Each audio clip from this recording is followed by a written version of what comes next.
مالہ الی الرحمن، اپنا مال اپنے رب دی رحمان دی بارگاہ وچ پیش فرما دیتا، ونفسہ الی النیران، اور اپنی جان کو بھی بھاگ حوالے کر دیتا، وولدہ الی القربان،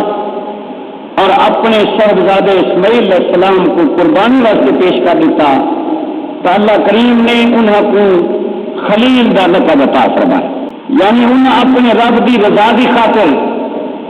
اور رب دی خوشنودی خاطر، رب کریم کو راضی کرن دی خاطر مال دی واری آئی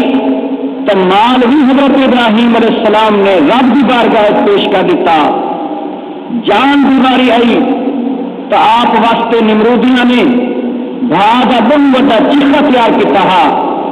لیکن آپ نے اپنے رب دی رضا دی خاطر اپنے نورانی جسم کو بھاگ حوالے فرما دیتا، یعنی اپنی جان کی پرواہ نہ کی، اور جن رب نے